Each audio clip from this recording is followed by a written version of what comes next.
যখন ভারত ভেঙে পাকিস্তান হয়, পূর্ব পাকিস্তানের স্বাধীনতার পতাকা উত্তোলনকারী মহা ব্যক্তির নাম আল্লামা জফর আহমদ উসমানী, যিনি ঢাকা বিশ্ববিদ্যালয়ে, লালবাগ মাদ্রাসায়, ঢাকা আলিয়ায় বুখারী শরীফ পড়াইতেন। পশ্চিম পাকিস্তানের স্বাধীনতার পতাকা উত্তোলনকারী ব্যক্তি, পৃথিবী বিখ্যাত মুহাদ্দিস আল্লামা শাব্বির আহমদ উসমানী, যিনি এই পুরা পৃথিবীর মধ্যে মুসলিম শরীফের সবচেয়ে বড় ব্যাখ্যা গ্রন্থের অন্যতম ফতহুল মুলহিমের লেখক, যেই কিতাবখানা মদিনা মুনাওয়ারার ইসলামিক লাইব্রেরিতে সুন্দর করে সাজানো আছে, তিনি সেই পাকিস্তানের পতাকা উত্তোলন করলেন। হাকিমুল উম্মত থানভী বলেন, মুসলমানরা জেনে রাখবা, যতবার এই পর্যন্ত ইসলামের বিজয় অর্জন হয়েছে, একবারও গায়ের জোরে না, চালাকিতে না, সৈন্যের মাধ্যমে না, প্রতিবার আল্লাহর দয়ায়। আসসালামু আলাইকুম ওয়া রাহমাতুল্লাহি ওয়া বারাকাতুহু। মেহেরবানি করে কেউ ছবি তুলবেন না, ভিডিও করবেন না, প্রকাশ্যেও করবেন না, গোপনেও করবেন না। কেউ চাইলে সাউন্ড রেকর্ড করতে পারবেন। আলহামদুলিল্লাহ আলহামদুলিল্লাহি নাহমাদুহু ওয়া নাস্তাঈনুহু ওয়া নাস্তাগফিরুহু ওয়া নু'মিনু বিহি ওয়া নাতাওয়াক্কালু আলাইহি ونعوذ بالله من شرور أنفسنا ومن سيئات أعمالنا من يهده الله فلا مضل له ومن يضلل فلا هادي له ونشهد أن لا إله إلا الله وحده لا شريك له ونشهد أن سيدنا ومولانا محمدا عبده ورسوله أما بعد فأعوذ بالله من الشيطان الرجيم بسم الله الرحمن الرحيم ولا تهنوا ولا تحزنوا وأنتم الأعلون إن كنتم مؤمنين صدق الله مولانا العظيم وقال رسول الله صلى الله تعالى عليه وسلم لا يزال الناس بخير ما أخذوا العلم عن أكابرهم فإذا أخذوه عن أصاغرهم وشرارهم هلكوا وقال رسول الله صلى الله تعالى عليه وسلم لا إيمان لمن لا أمانة له ولا دين لمن لا عهد له أو كما قال رسول الله صلى الله تعالى عليه وسلم মুআজ্জাজ হাজিরিন, আমি আল্লাহ পাক রব্বুল আলামিনের পবিত্র কালামের অংশবিশেষ তেলাওয়াত করলাম এবং হযরত রাসূল করিম সাল্লাল্লাহু আলাইহি ওয়াসাল্লামের দুইখানা হাদিস শরীফ পাঠ করলাম। আল্লাহ পাক কোরআন শরীফ এবং হাদিস শরীফের পরিপূর্ণ হেদায়েত আমাদের সকলকে দান করেন। কোরআন পাক এবং হাদিস পাকের নূরে আমাদের জীবনকে, জীবনের প্রতিটি বিষয়কে সুন্দর করার, আলোকিত করার তৌফিক দান করেন। জামিয়া ইসলামিয়া লালমাটিয়া মাদ্রাসার আজকের এই মাহফিলকে আল্লাহ পাক আমাদের সকলের হেদায়েত এবং নাজাতের উসিলা হিসাবে কবুল ফরমান। এতক্ষণ পর্যন্ত বাংলাদেশের একজন বিখ্যাত ওয়ায়েজ, বিখ্যাত দ্বীনী আলোচক, জামিয়া কুরআনিয়া লালবাগ মাদ্রাসার সম্মানিত মুহাদ্দিস হযরতুল আল্লাম হযরত মাওলানা সাখাত হুসাইন রাজি সাহেব আলোচনা পেশ করেছেন। আল্লাহ পাক হযরতের হায়াতে সুস্থতার সাথে, আফিয়তের সাথে অনেক বেশি বরকত দান করেন। হযরতের আলোচনা থেকে আমরা ছোট্ট ছোট্ট কয়েকটি কথা যদি নেই, আমাদের দেশের জন্য, আমাদের ইসলামের জন্য, আমাদের হযরতের বয়ানের গুরুত্ব এবং বয়ানকে গ্রহণ করার যেই দৃশ্য ছিল, তিনি যদি আজকেই আহ্বান করতেন যে এখান থেকে আমাদের রাষ্ট্রের জন্য কিংবা ইসলামের জন্য কিছু মুজাহিদিন দরকার, তাহলে অনেক ভাইরাই এমন ছিলেন নগদ নগদ তারা নাম দিয়ে দিতেন। ছিলেন কিনা? খুবই খুশির কথা, খুবই ভালো কথা। আমাদের জন্য বড় সুসংবাদ।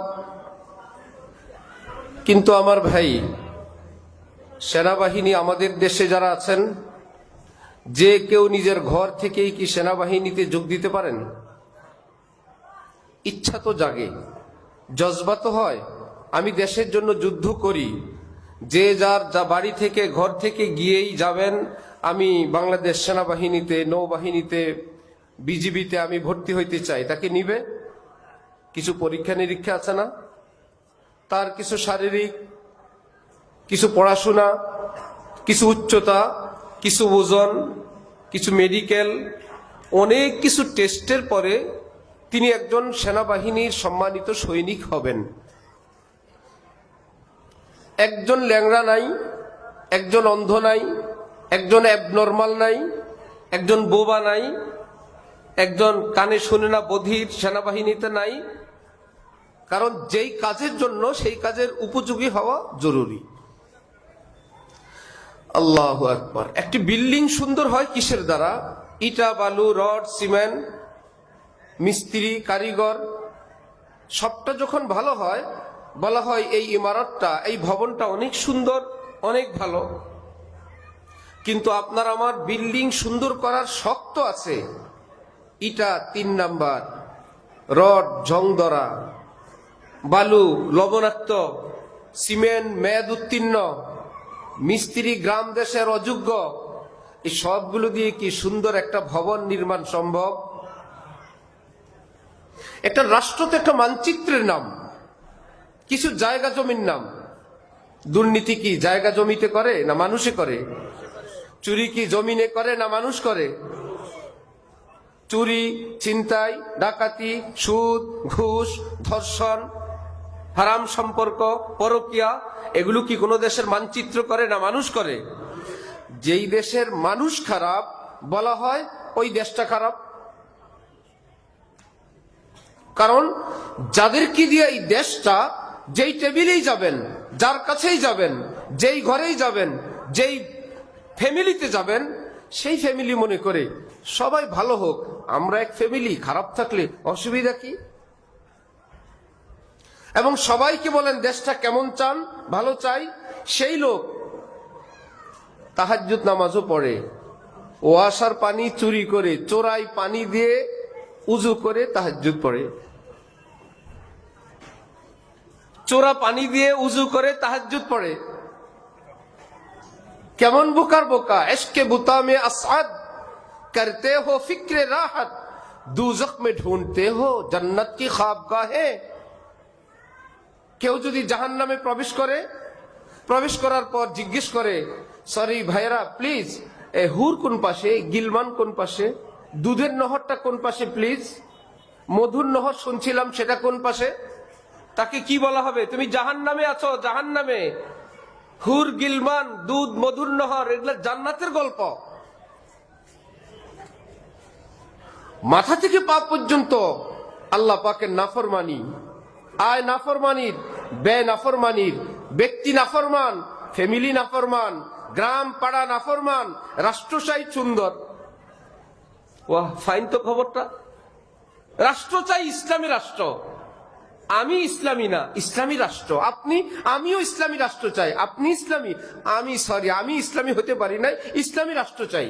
আপনি, আমি একটু সামান্য একটু, ওই কোন আঙ্কেল মসজিদে নামাজ পড়ে, ইমাম সাহেব বললেন এত ইবাদত করেন, ভালো কথা, খাবার দাবার কোত্থেকে আসে? বললেন আল্লাহ খাওয়ায়। আল্লাহ তো খাওয়ান, একটা ব্যবস্থা তো থাকা চাই। বললেন সেটা আবার জানবেন, সেটা হলো কিছু টাকা ব্যাংকে রাখছি, মাসে মাসে কিছু আসে, আল্লাহ খাওয়ায়। ইমাম সাহেব বললেন এটা তো হারাম, এই রুজি তো হারাম। বললেন এগুলো জানি, আমাদেরকে শেখানো লাগবে না। তো আপনি হারাম রুজি খেয়ে ইবাদত করেন, তাহাজ্জুদ পড়েন। আরে হুজুর আপনি বেশি বুঝেন। কি হলো সেটা? হারাম জানি, এই কারণে অ্যাকাউন্ট আমার নামে করি নাই, আমার ওয়াইফের নামে করেছি।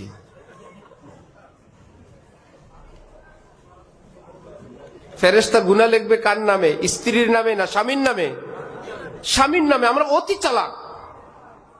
আমরা এই দুনিয়ার চালাকি, দুনিয়ার উকালতি, দুনিয়ার ব্যারিস্টারি, এটা ফেরেশতার সঙ্গে আল্লাহর সঙ্গেও শুরু করলাম। হযরত মুহাম্মদ বিন কাসেমের কথা বলা হয়, তিনি আরব দেশ থেকে এসে সিন্ধু বিজয় করলেন। মুশরিকরা যখন জানতে পারলো মুহাম্মদ বিন কাসেম মুজাহিদিনের কাফেলা নিয়ে আজকে আসবেন, তাদের মদত আসমান থেকে আসে। মুসলমানের শক্তি জমিনে না আসমানে? জানা লাগবে। হাকিমুল উম্মত মুজাদ্দিদে মিল্লাত মাওলানা আশরাফ আলী থানভী রহমাতুল্লাহি আলাইহি, যার দুই শিষ্য আল্লামা জাফর আহমদ উসমানী, আল্লামা শাব্বির আহমদ উসমানী, যখন ভারত ভেঙে পাকিস্তান হয়, পূর্ব পাকিস্তানের স্বাধীনতার পতাকা উত্তোলনকারী মহা ব্যক্তির নাম আল্লামা জাফর আহমদ উসমানী, যিনি ঢাকা বিশ্ববিদ্যালয়ে, লালবাগ মাদ্রাসায়, ঢাকা আলিয়ায় বুখারী শরীফ পড়াইতেন। পশ্চিম পাকিস্তানের স্বাধীনতার পতাকা উত্তোলনকারী ব্যক্তি, পৃথিবী বিখ্যাত মুহাদ্দিস আল্লামা শাব্বির আহমদ উসমানী, যিনি এই পুরা পৃথিবীর মধ্যে মুসলিম শরীফের সবচেয়ে বড় ব্যাখ্যা গ্রন্থের অন্যতম ফতহুল মুলহিমের লেখক, যেই কিতাবখানা মদিনা মুনাওয়ারার ইসলামিক লাইব্রেরিতে সুন্দর করে সাজানো আছে, তিনি সেই পাকিস্তানের পতাকা উত্তোলন করলেন। হাকিমুল উম্মত থানভী বলেন, মুসলমানরা জেনে রাখবা, যতবার এই পর্যন্ত ইসলামের বিজয় অর্জন হয়েছে, একবারও গায়ের জোরে না, চালাকিতে না, সৈন্যের মাধ্যমে না, প্রতিবার আল্লাহর দয়ায়। মুসলমানের বিজয় চালাকিতে, অস্ত্রে না আল্লাহর দয়ায়?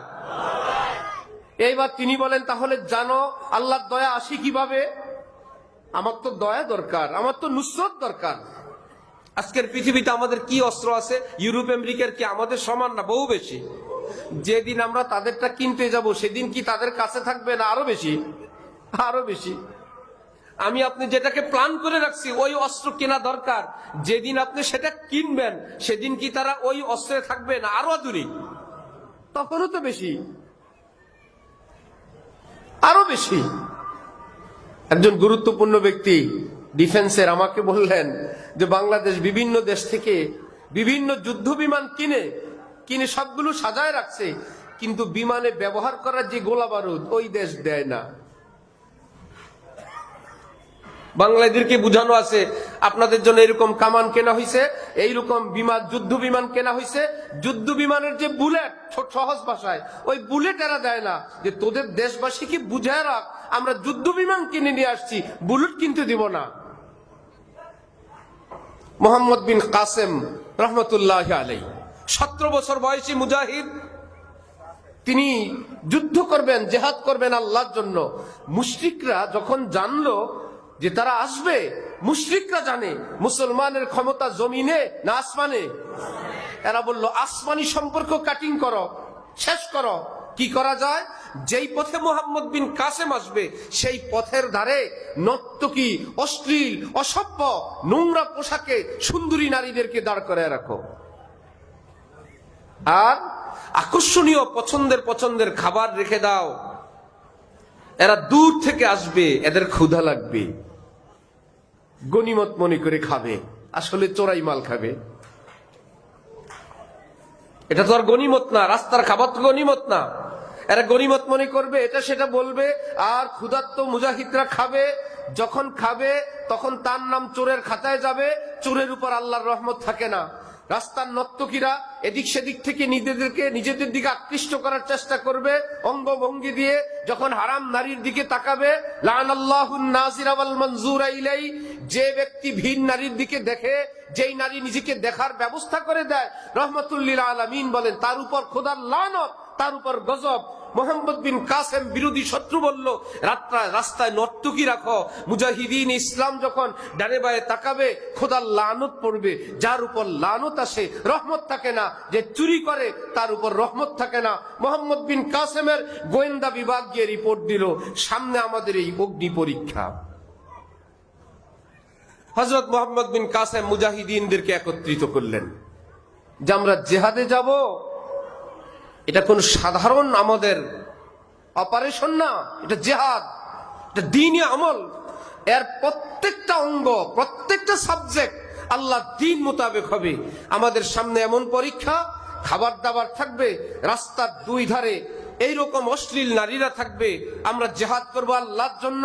আমার কোন মুজাহিদ যদি ভিন নারীর দিকে চোখ উঠায় তাকায়, আমি তার দুই চোখ উপড়ে ফেলবো।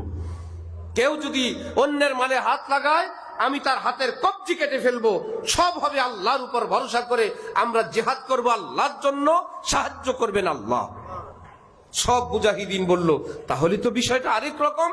জি হযরত, আপনি আগান, আমরা আছি আপনার ন্যায়ের উপরে, নীতির উপরে। রওনা হইলেন। দুই ধারের নারীরা যতই চেষ্টা করে, সুর দেয়, শীষ মারে, মোহাম্মদ বিন কাসেম কিংবা তার কোন সৈন্য তো ডানে বায়ে তাকায় না। কুল্লিল মুমিনিনা ইয়াগুযু মিন আবসারিহিম, হটো মেরি নজরু সে আমওয়াজে রঙ্গি, ये कश्ती पिया के नगर जा रही है। এ পৃথিবীর সুন্দর সুন্দরীরা, আহ্বানকারীরা, হটো আমার সামনে থেকে। আমাকে অফার দিবা না, আমাকে ডাকবা না, আমাকে মেসেজ পাঠাবা না। আমার এই জীবনের নাও যেদিন আমি লা ইলাহা ইল্লাল্লাহ মুহাম্মাদুর রাসূলুল্লাহ পড়লাম, সেদিন রওনা করলো। এর এই জীবনের নাও থামবে কেবল আল্লাহর ঘাটে গিয়ে, থামবে না আর কোথাও। মোহাম্মদ বিন কাসেম রওনা, মুজাহিদিন রওনা। নারীরা ডানে বায়ে যতই চেষ্টা করে, হযরত ওয়ালা করাচি আমাদের দাদা পীর তিনি বলেন, ইউরোপে আমার মুরিদরা বলল, হযরত নারীরা আমাদেরকে গুনার জন্য ডাকে। হযরত বলেন, আমি তাদেরকে উর্দু আর ইংরেজি আরবি সবটা মিলে একটা কথা শিখে আসছি, উসনে কাহা কাম হিয়ার। হযরত বলেন, হযরত ওয়ালা করাচির ভাষা। সে নারীরা বলল, ভাইয়া আসো। মাইনে কাহা নো প্লিজ, না তো আসা যাবে না। উসনে কাহা কিয়া ওয়াজা, আমার মতন সুন্দরী রমণী যদি তোমাকে এইরকম প্রেম ভালোবাসার নষ্টামির অফার দেয়, তুমি আসবা না কেন? উসনে কাহা কিয়া ওয়াজা। হযরত বলেন, আমি আমার মুরিদদেরকে বলে আসছি, তুমি বলে দাও উসনে কাহা কিয়া ওয়াজা, মাইনে কাহা খৌফে খোদা। হে নারী, তোমার আহ্বানে সাড়া দিতে আমারও শক্তি, দেহ, জীবন যৌবন আছে, আমারও মনের একটা চাহিদা আছে। কিন্তু আমি তো জানি, जो करता है तू छुपके अहले जहां से, कोई देखता है तुझे आसमां से। আমার মহান আল্লাহ, তিনি তো আমাকে দেখেন। এই চোখের আলো দেনেওয়ালা তো আমার আল্লাহ, এই দেহে রক্ত প্রবাহিত করনেওয়ালা তো আমার আল্লাহ। আমি তাকে অসন্তুষ্ট করে একজন হারাম নারীর আহ্বানে সাড়া দিব? মোহাম্মদ বিন কাসেমের বাহিনী না নারীর ডাকে সাড়া দেয়, না কারো কোনো খাদ্যদ্রব্যে হাত লাগায়। এবার কাফের মুশরিকদের বাহিনী দৌড়ায় গিয়া লিডারদেরকে বলল, এই কোন কাফেলা আসতেছে, একজন নারীর দিকেও তাকায় না, কোনো খাদ্য খাবারেও হাত লাগায় না। কাফের মুশরিকরা হাত উঁচু করে অগ্রসর হয়ে বলল, আপনারা সাধারণ মানুষরা, আপনারা ফেরেশতা, আমরা নিশ্চিত যাদের চরিত্র এরকম উন্নত হয়, যুদ্ধ করে তাদেরকে পরাজিত করা যায় না। আমরা ইসলাম গ্রহণ করব, আমরা কালেমা পড়ব, লা ইলাহা ইল্লাল্লাহ মুহাম্মাদুর রাসূলুল্লাহ। কি দিয়ে জিহাদ করবেন? ওই চোরাই পানি দিয়ে উজু করে জিহাদে যাবেন? ঘুষের টাকা খেয়ে জিহাদে যাবেন? জোহরের নামাজ বাদ দিয়ে মিছিল দিবেন? টাকটুর নিচে পায়জামা কাপড়, ইসলামী শাসন চাই, মাথা থেকে পা পর্যন্ত ছোট্ট একখান রাষ্ট্র, সেখানে ইসলাম কায়েম করেন? দেশে তো চাইলেও পারা যায় না। বলে ওই বাহিনী কথা শুনে না, বাহিনী প্রধান শুনে, পিএস শুনে না, বিশেষ সহকারী শুনে না, সহকারীরা শুনে, কর্মী বাহিনী শুনে না। হইতেই পারে এরকম? এত সহজ না। কিন্তু মাথা থেকে পা পর্যন্ত আমরা এখানে আছি। আমি যদি বলি আমার হাত উঠাবো, আল্লাহ বলেন তুমি কাসেব, আমি আল্লাহ খালেক, এই হাতকে আমি সৃষ্টি করে দিছি, নামাবা না উঠাবা এই শক্তি আমি তোমাকে দিয়ে ইখতিয়ার দিছি। তুমি যদি বলো আমি উঠাবো, আমি আল্লাহ তোমাকে সে অধিকার দিয়ে রাখছি, উঠাইতে পারবা। উঠাবো না, আমি আল্লাহ তোমাকে দিয়ে রাখছি। তুমি যদি বলো মন্দিরে যাব, যেতে পারবা। মসজিদে যাব, যেতে পারবা। কোরআন দেখবো, দেখতে পারবা। কোরআন শুনবো, শুনতে পারবা, গান শুনবো শুনতে পারবা। মুমিনের হাত পা এমন না শুধু মসজিদে যায়, মন্দিরে যায় না, শুধু পিতামাতা বোন খালা দেখে, দিননারি দেখে না, এইরকম না। ইচ্ছা, যে যা ইচ্ছা তাই, কারণ এটা দুনিয়া। পরীক্ষার হলে মাস্টার সাহেবরা যা পড়ানোর পড়ায়, হলে গিয়ে দেখে ভালো ছাত্ররা তো লেখে, দুষ্টটা যে কি লেখে আবল তাবল, মুসকে মুসকে হাসে, কিন্তু হল থেকে বের করে দেয়। জানে যা লেখে সবই ভুল। সে বুক আবার দাঁড়ায় বলে, স্যার লুজ পেপার লাগবে, অতিরিক্ত কাগজ লাগবে। মাস্টার দেয় না। স্যার প্লিজ স্যার একটু পানি খাবো স্যার। ওর জন্য লাইট জ্বলে, তার জন্য ফ্যান চলে, তার জন্য সিকিউরিটি আছে, তার জন্য লুজ পেপার আছে, সবই তার জন্য আছে। আশ্চর্য, কত খারাপ। এটা পরীক্ষার হল, এখান থেকে বের করবে না। জানে পাস ফেল, যা পড়ানোর পড়া হয়ে গেছে। কিন্তু যারা ফেল করবে, এরা যদি আবার এরকম টেবিল নাড়ে, নিজে তো পারে না, ফেল করবে। যারা পাস করবে তাদের কেউ লিখতে দেয় না। এবার 2 জন 4 জন জোরে জোরে হইচই করে। ভালো ছাত্ররা বলল, স্যার আমাদেরকে ডিস্টার্ব করে। স্যার বললো, এই ডিস্টার্ব করবে না, চুপচাপ লেখো, যা পারো লেখো, কোনো আপত্তি নাই। কে পাস কে ফেল সেটা রেজাল্টের দিন দেখা যাবে। কিন্তু তারা এবার আবার হইচই করে, জোরে জোরে আওয়াজ করে, হাতের থেকে কলম নিয়ে যায়, বলে একটাও লিখতে পারবি না। এবার মাস্টার সাহেবরা ওই অসভ্যগুলোকে হলে রাখবে না বের করে দিবে? কেন? তাদের অধিকার আছে না থাকার? বলবেন যতক্ষণ ছিল তুমি তোমার হাতেই তোমার অধিকার শেষ করেছ, এখন তোমাকে বের করে দিয়ে শান্ত শিষ্ট স্বাভাবিক পরীক্ষার্থীদেরকে পরীক্ষার ব্যবস্থা করা, এটা ইন্তেজামিয়া কমিটির দায়িত্ব। যারা দায়িত্বে আছেন তাদের দায়িত্ব। এই পৃথিবী কেউ কাফের, কেউ ইহুদি, কেউ খ্রিস্টান, কে যা ইচ্ছা তাই থাকার অধিকার আছে। তুমি তোমার ধর্ম পালন করো, কিন্তু আমার দাড়ি নিয়ে কটূক্তি করার পারমিশন তোমাকে দেওয়া হয় নাই। তুমি যা পড়ার পড়ো, বোরকা সম্পর্কে কটূক্তি করার অধিকার তোমার নাই। যারা এরকম করে, ইসলামের উপর আক্রমণ করে, তাদের জন্য রব্বুল আলামিনের ব্যবস্থা বুঝাও। বন্ধু, তুমি মুসলিম কাফের হিন্দু বৌদ্ধ থাকো, আমাকে আমার সেজদা করতে দাও। তুমি তোমার নেতার অনুসরণ করো, তোমার নেতা লেনিন কালমার্কস সব করো। তুমি কি বলতে পারো আমার নেতা নির্দোষ, নিষ্পাপ, মাসুম? আমি তো বলতে পারি আমার নেতা হযরত মুহাম্মদুর রাসূলুল্লাহ সাল্লাল্লাহু আলাইহি ওয়াসাল্লাম, তিনি নির্দোষ, তিনি নিষ্পাপ। ইন্নাকা লাআলা খুলুকিন আযীম, যার উসিলায় আসমান জমিন সৃষ্টি।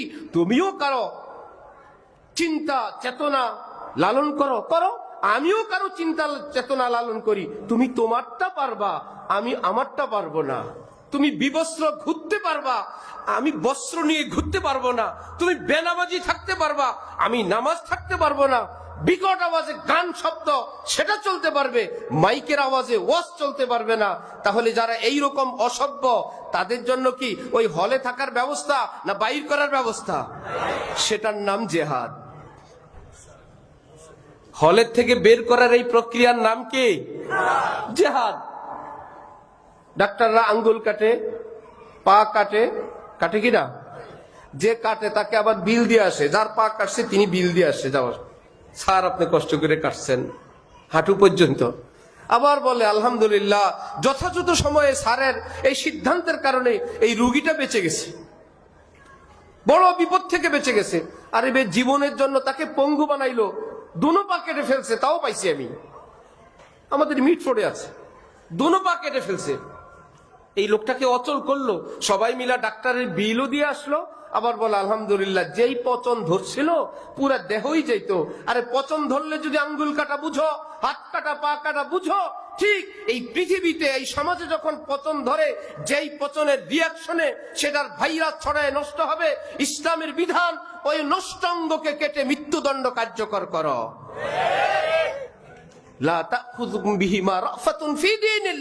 আল্লাহ পাক বলেন, ওই আসামির জন্য যেন তোমাদের অন্তরে মায়া না জাগে। একটা খুনি, এক ভোটার, তার কাছে আসছে প্রার্থী সাহেব, বলল আপনি আমাকে ভোট দিয়েন। ভোটার বেচারা বলে, আমি তো একজনকে ওয়াদা দিয়ে ফেলছি, ওনাকে ভোট দিব।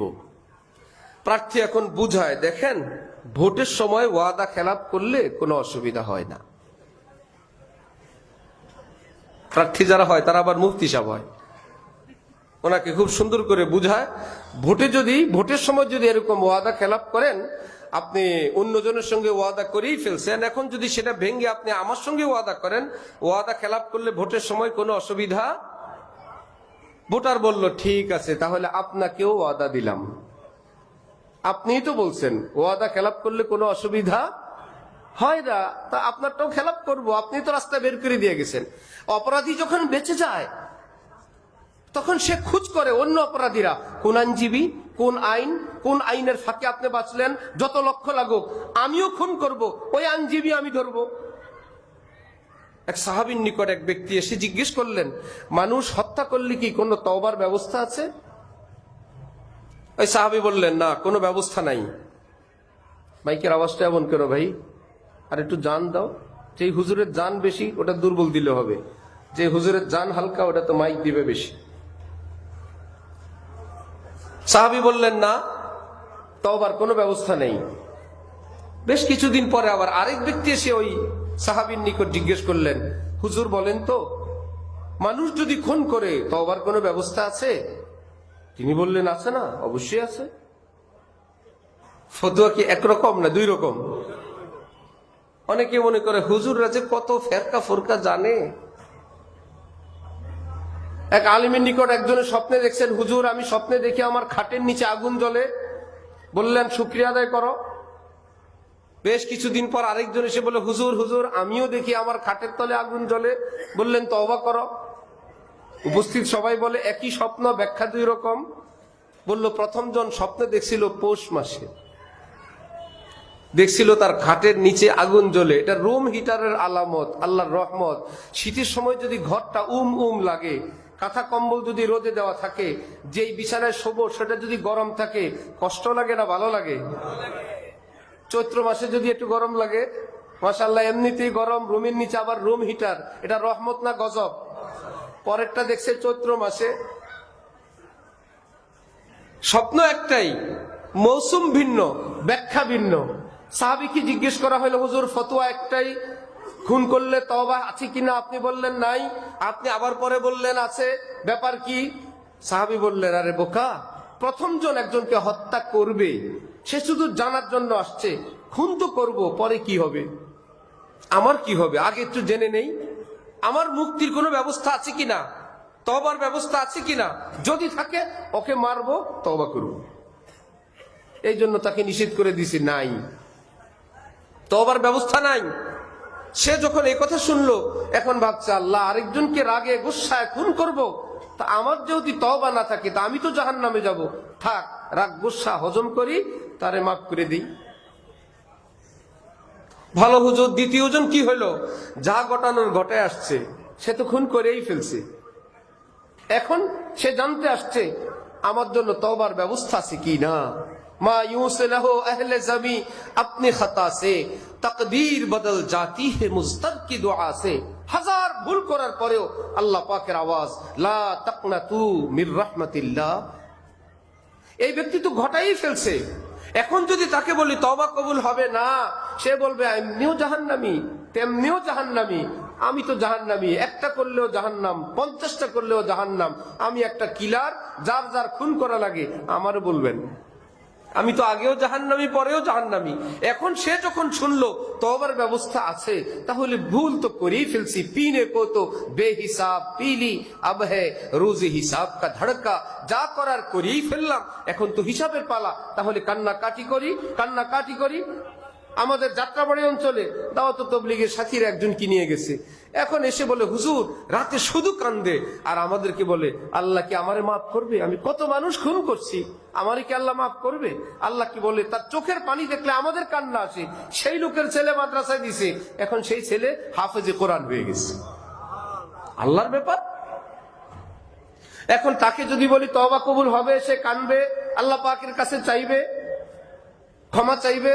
যার জন্য দুটোটা ব্যালেন্সে আনার জন্য দুই রকমের ফতোয়া। আপনার বাড়ির কাজ চলমান, আপনার বাচ্চাদেরকে বললেন ছাদে কেউ যাবে না, যে যাবে তাকে বেত, ছাদ খোলা চতুর্দিকে। এর মধ্যে আপনার 4 বছরের ছেলেটা চলে গেছে উপরে, খুঁজতে খুঁজতে গিয়ে দেখলেন, জানলেন সে ছাদে, এবার কি বেত নিয়ে যাবেন? কেন বেত নিয়ে যাবেন না? যেমন কথা পাঠান এক বাত বলতে হয়, বেত নিয়ে যান সেখানে। এখন বুদ্ধিমান বাবা বলছিল তো গেলে বের, কিন্তু চলেই গেছে। এখন বুদ্ধিমান বাবা সিঁড়ি কোঠা থেকে ডাকে, আব্দুর রহমান তুমি বাবাকে খুঁজো, বাবাকে খোঁজার জন্য তোমার দাদা ভাইয়াকে খুঁজতে আসছো, পাখি দেখতে আসছো, কবুতর ধরতে আসছো, এই তো তোমার বাবা এখানে, তোমার জন্য চকলেট নিয়ে আসছি। এমন কোন আওয়াজ বাচ্চা মনে করবে আমি যে ভুল করলাম, সে তার কোনো তেজ, কোনো এরকম কোনো মারাত্মক কোনো প্রতিক্রিয়া দেখছি না, মনে হয় আমারে মাফ করে দিবে। বাবা আস্তে আস্তে বলে এই তো তোমার জন্য চকলেট নিয়ে আসছি। আরে তোমার দাদা ভাইয়া তো বাসায়, তুমি এখানে কেন আসছো? উদ্দেশ্য ভুল যতটুকুন করলো, ঝাঁপ দিলি তো সব শেষ। এবার ঘাপত করে হাতে ধরে এইবার ঘরে নিয়ে আসে। কেন তোমার আগের কথা পরের কথা দুই রকম কেন? বললো আগে বলছিলাম ভুল যেন না করে, এখন বলছি ভুল যেহেতু করেই ফেলছে তার মুক্তির ব্যবস্থা। এই দুইটা যেই বেটা বুঝে না সেই বলে আলেমদের কথা দুই রকম। আপনি বলছেন 10 বেত, ছাদে উঠে 10 বেত লাগান, আরে বেত দিতে গেলে তো চাপ দিবে, মরবে। বাবা তার ছেলের উপর ক্ষিপ্ত, অসন্তুষ্ট, এতটা একদম হাতে ছিল বটি বা দা, দিল দৌড়, আজকে তোকে 2 টুকরা করব। হয় কোনো বোকা বাপ এখন দৌড়ায়, ছেলের সঙ্গে তো পারে না, ছেলে তো চম্পট। এলাকার ছেলেরা দেখলো হাজী সাহেব মানুষ, মুরব্বী মানুষ, দা হাতি নিয়ে বলছে এই ছেলে আমি রাখবো না, তাকে আজকে 2 টুকরা করেই ছাড়বো। এই বলে তিনি কিছুক্ষণ ধাওয়াও দিছে, ছেলেটাকে ধরতে পারে নাই। মহল্লার ছেলেরা সবাই ঘেরাও দিয়ে ধরে ওই ছেলেকে 2 টুকরা করে বাবার কাছে এসে সংবাদ দিছে আপনি চেষ্টা করছিলেন, আমরা কামিয়াব। বাবা কি পুরস্কার দিবেন? কেন ভাই আপনি কি মিথ্যা কথা বলছেন? আঙ্কেল আপনি বলছেন না আপনি তাকে 2 টুকরা করবেন, আপনি দা নিয়ে দৌড়াইছেন না? হ্যাঁ, সুতরাং আপনি পারেন নাই, আপনার কাজটা আমরা সহযোগিতা করলাম। বাবা বলবে আমি বলছিলাম আমারটা আমি বুঝি, আমি কি কাছে পাইলে কোপ দিতাম? আমার যদি এতই থাকতো আমি তো দাটা নিক্ষেপও করতে পারতাম। এটা তো তাকে ভয় দেখানোর জন্য। बाज आ हर आंचे हस्ती बाज आ गर काफिरो गब्र बुत परस्ती बाज आ ई दरगाहे माँ दरगाहे ना उम्मीदी नीस सद बारागार तौबा शिकस्ती बाज आ कुराने पाके হাদিসে পাকে শক্ত শক্ত অনেক কথা আছে। এটা করলে এটা হবে, জাহান্নামে দিব, একদম এটা কাফের, এটা মুশরিক। রব্বুল আলামিন বলেন তোদের সৃষ্টির আগে আমার রহমত আমার গুসা এই দুইটার প্রতিযোগিতা হইলে আমার রাগ গুসাকে পিছনে রেখে আমার রহমত আগে চলে গেছে। তাহলে শেষ কথা কি রাগের কথা না মায়ার কথা?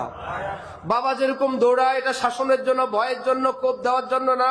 রব্বুল আলামিন বলেন আমিও রাগ গুসায় কত কথা বলছি, আদমকে বলছি আসা আদম রব্বাহু ফাগাওয়া, আদম আমার কথা শুনলো না, এসা তেসা করলো। এগুলো হলো তরবিয়তের সিস্টেম। শেষের দিকে এসে আল্লাহ বলেন ফানাসিয়া আদম ওয়ালাম নাজিদ লাহু আজমা, আমার আদম ভুলে গেছিল। আমার আদম একদম ইচ্ছা করে নাই, আমার আদমের কবিরাও হয় নাই, সগীরাও হয় নাই। আল্লাহ আপনি এগুলো যে বললেন বনি আদমকে শিখানোর জন্য বলছি। যেন ইসলামের যখন কেউ কিছু বুঝে তখন মুশকিল হয়ে যায়।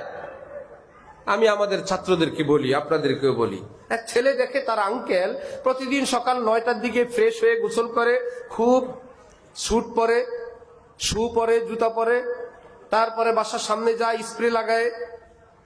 একটা গাড়ি আসে, আগে পরে আসে, ড্রাইভার সাহেব গেট খুলে দেয়, আঙ্কেল গিয়ে বসেন, আঙ্কেল চলে যায়। এখন এই ছোট্ট ভাতিজারও বড় শখ হয়েছে আমিও এইরকম গাড়িতে চড়বো। কি করে এখন? সে এরকম গোসল করে, স্যুট পরে, স্প্রে লাগায়, জুতা শু পরে, পরে গিয়া রাস্তায় দাঁড়ায় থাকে। সবাই দেখে সে প্রতিদিনে সেভাবে দাঁড়ায় থাকে। কি ব্যাপার? বললো যে আমার আঙ্কেলের জন্য গাড়ি আসে, আমার জন্য আসে না কেন? আঙ্কেল যেমন আমিও তো তেমন। আঙ্কেল যা পরে আমিও তাই পরি। আঙ্কেল গোসল করে, পারফিউম দেয়। সবাই বলল এই শুটের কারণে গাড়ি আসে না, ওই পারফিউমে গাড়ি আসে না, জুতায় আর গোসলে গাড়ি আসে না। তোমার আঙ্কেল কষ্ট করে পড়াশোনা করছেন, বড় এক জায়গায় চাকরি করেন, গাড়িটা সেখান থেকে আসে। জামা জুব্বা দেখে গাড়ি আসে না। আমরা আজকে যেরকম জামা জুব্বাতে দাঁড়ায় আছি, আল্লাহর রহমত আমাদেরকে দেখবে হুজুরের মতো দেখা যায়। রহমত পাঠায় দাও, এত হুজুর ওয়াজ করে, অনেক বড় আমির সাহেব, हजरत साहब, आजी साहब, रहमत पठाया दाओ, जो करता है तू छुप के अहले जहां से, कोई देखता है तुझे आसमां से। ওই শুটের বাইরে যেরকম আরেকটা বড় সরকারের সঙ্গে, অফিসের সঙ্গে তার একটা কানেকশন আছে, যোগ্যতার বিনিময় আছে, ঠিক আমার আপনার উপরের বেশভূষার বাইরে আমার আপনার অন্তরাত্মা এবং রুহানি ভাবে আল্লাহর সঙ্গে একটা সম্পর্কেরও ব্যাপার আছে। শুধু জুব্বা জামা পরে ডিজাইন করে থাকলে হবে না। জালালউদ্দিন রুমি মস্তবি শরীফে বলেন, ইকেমি বিনি খেলাফে আদমান নিস্তান্দা দম গেলাফে আদমান। যাকে দেখো বাবা আদমের চরিত্রের মধ্যে নাই। বাবা আদম চললে রব্বানা জালামনা আনফুসানা, আল্লাহ আমি তো ভুল করছি। অনেকে ভুল স্বীকার করে না, চিন্তা করে আমি যদি স্বীকার করি ফেরেশতারা যদি লিখে ফেললো। আল্লাহ স্বীকার করছে, কি বলেন আল্লাহর নিয়ম কি? যে বলে আমি গুনাহগার, ফেরেশতারা কি বলে আল্লাহ স্বীকার করছে, আর টেনশন নাই, জাহান্নামে পাঠায় দেন।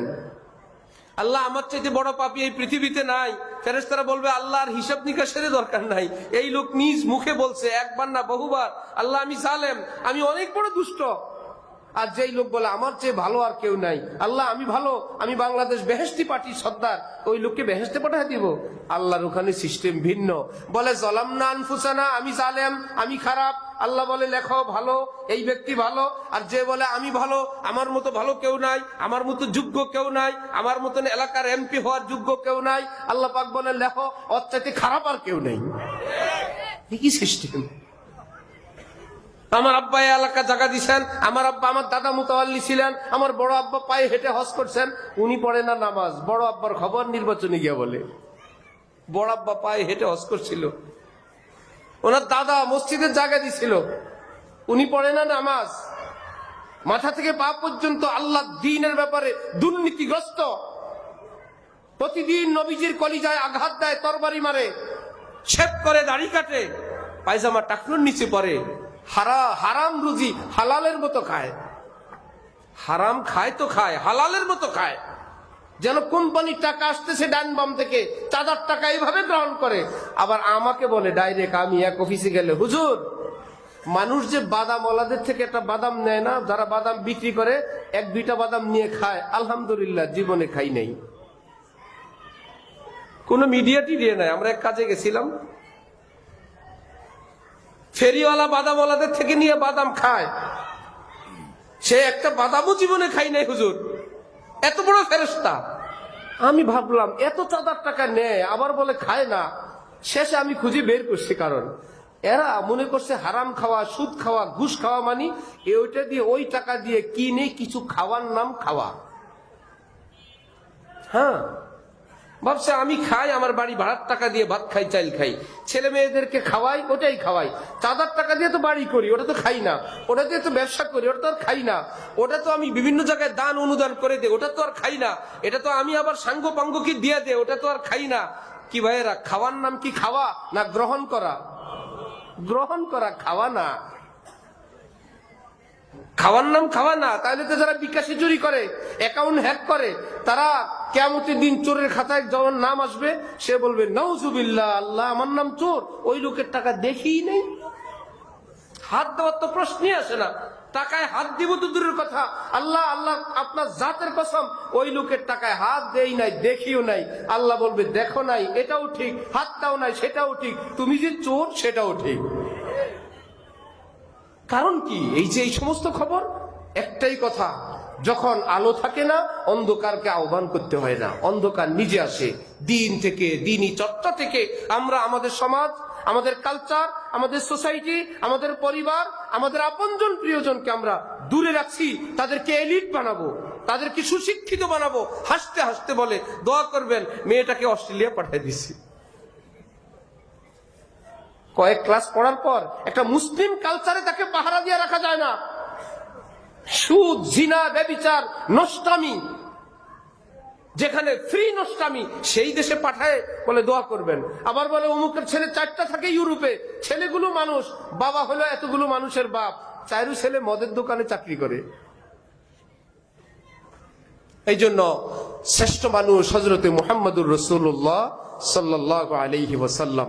মনে প্রাণে ভালোবাসি, তার চরিত্র গ্রহণ করতে হবে, সূরা কেরাত শুদ্ধ করতে হবে, রুচি চুকুন হালাল করতে হবে। না জানে বুলালে পিয়া কিস ঘড়ি তো রহ যায় তখতি খড়ি কি খড়ি। এই আলেম ওলামা, এই মাদ্রাসা যতদিন থাকবে মাহফিলের নামে, দাওয়াত ও তাবলীগের নামে, নসিহতের নামে আমাদেরকে আমাদের ঘুম থেকে জাগাবে। আমরা একটু আল্লাহ বিল্লাহ করবো, একটু তওবা করব। যেদিন এই সূর্য ডুবে যাবে আর মসজিদে আজান হবে না, আর ইকামত হবে না, আর আল্লাহু আকবার ধ্বনি উচ্চারিত হবে না, ধীরে ধীরে ঈমান লু হইতে থাকবে। নবীজি বলেন কিয়ামতের আগে আর অল্প কিছু মানুষ থাকবে, একটা বাতাস পাঠে আল্লাহ ওই মানুষগুলোর মৃত্যু দিবেন, পৃথিবীটাকে কিয়ামতের উপযুক্ত বানাবেন। কারণ একজনও কালিমাওয়ালা নাই। আসমানকে বলবেন, জমিনকে বলবেন রেডি হও, ইস্তাফিলকে বলবেন মারুফ হোক, আর রেজা রেজা টুকরা টুকরা সব উঠতে থাকবে জাহান্নাম, আর সবকিছু তাদের জন্য প্রস্তুত হয়ে যাবে। আমার ভাইয়েরা, তার আগে আমি আপনি যদি একটু সচেতন হই, আমার পীর ও মুর্শিদ হযরত আলা ঢালকানগর আল্লামা শাহ আব্দুল মতিন বিন হুসাইন সাহেব, বাংলাদেশের আলেম, পৃথিবী বিখ্যাত আলেম আল্লাহওয়ালা, হযরত বলেন আজকে যারা হুজুগের পাগল, একটা কিছু দেখলেই সেদিকে ছুটে, আলেমদেরকে মানে না, নগদ কিছু দেখলেই ছুটে, কিয়ামতের আগে যখন দাজ্জাল আসবে এই লোকগুলো দাজ্জালের গ্রুপে পড়বে। আর আজকে যারা বলে আলেম নাই, নবী নাই, আলেমরা নবীর নায়েব, আমরা বুঝি না নবীর আলেম নায়েবরা যা বলেন সেটাই ঠিক। ভাই ব্লক কি আমরা বুঝি?